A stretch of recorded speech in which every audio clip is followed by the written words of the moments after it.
Psalm 81, a divine plea for Israel's repentance. Psalm 81 stands as a powerful blend of festivity and lament, a vivid reflection of God's deep longing for the hearts of his people.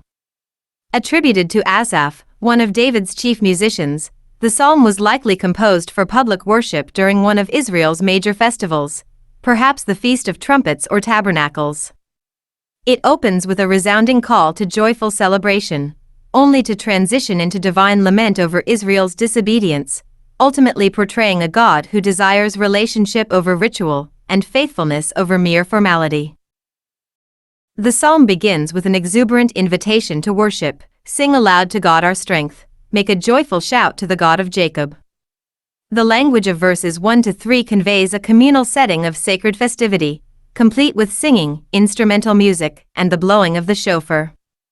This is not mere emotional excitement but a ritual embedded in the law, a statute for Israel, reminding worshippers that celebration is also an act of covenant obedience.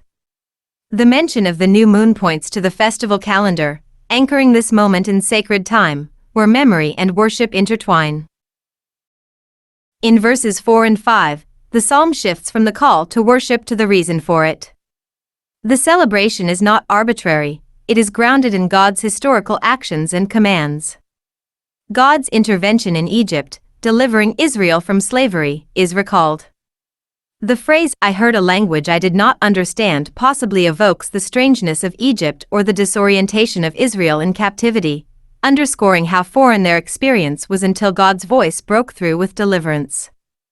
It's a poetic way of contrasting the alienation of bondage with the familiarity of divine instruction.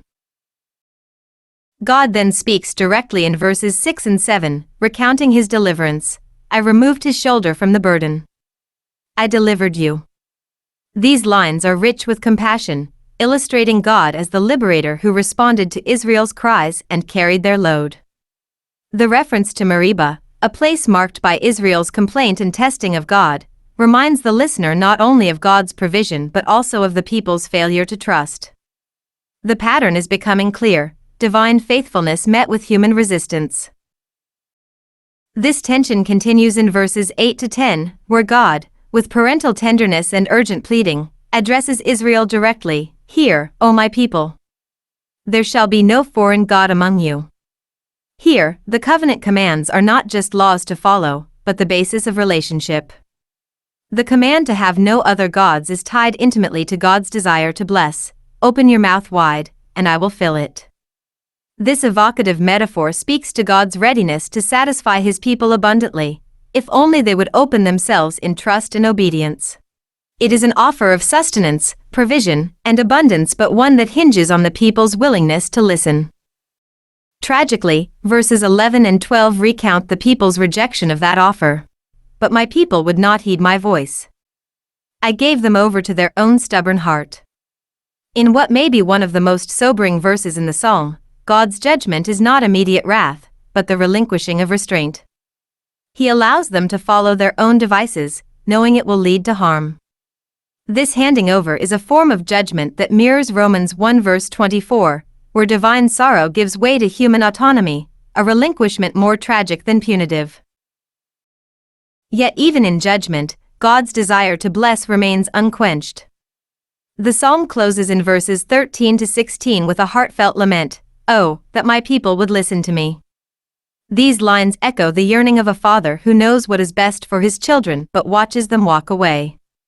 The promises in this final section are staggering: victory over enemies, finest wheat, honey from the rock, images of divine abundance and protection. The mention of honey from the rock is particularly striking, likely symbolic of miraculous, unexpected provision, a sweetness drawn from a hard place. It encapsulates God's power to satisfy even in wilderness, if only his people would turn back to him. Psalm 81 thus presents a divine heart both generous and grieved. God is shown not merely as a lawgiver or judge, but as one who rejoices in celebration, who rescues, speaks, provides, and yet mourns when spurned. The central theme is one of divine faithfulness contrasted with human rebellion. Worship and obedience are not separable in this vision, rather, true celebration flows from covenant loyalty. God's blessings are not withheld out of stinginess but await a relationship grounded in trust. Ultimately, the psalm is both an invitation and a warning. It invites God's people into joy, remembrance, and faithful dependence. At the same time, it warns of the cost of stubbornness, a life separated from the fullness of divine blessing. Psalm 81 speaks not only to ancient Israel but to every generation tempted to forget the source of their strength. The message remains timeless: God is ready to bless abundantly, but only for those who turn to Him in wholehearted repentance and trust. Psalm 81, to the chief musician, on an instrument of Gath, the psalm of Asaph. Sing aloud to God our strength, make a joyful shout to the God of Jacob. Raise a song and strike the timbrel, the pleasant harp with the lute.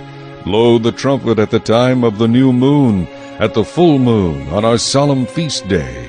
For this is a statute for Israel, a law of the God of Jacob. This he established in Joseph as a testimony when he went throughout the land of Egypt, where I heard a language I did not understand. I removed his shoulder from the burden. His hands were freed from the baskets. You called in trouble, and I delivered you. I answered you in the secret place of thunder. I tested you at the waters of Meribah. Selah. Hear, O my people, and I will admonish you. O Israel, if you will listen to me, there shall be no foreign god among you, nor shall you worship any foreign god. I am the Lord your God, who brought you out of the land of Egypt. Open your mouth wide, and I will fill it. But my people would not heed my voice, and Israel would have none of me. So I gave them over to their own stubborn heart, to walk in their own counsels. Oh, that my people would listen to me, that Israel would walk in my ways. I would soon subdue their enemies and turn my hand against their adversaries. The haters of the Lord would pretend submission to him, but their fate would endure forever. He would have fed them also with the finest of wheat, and with honey from the rock I would have satisfied you.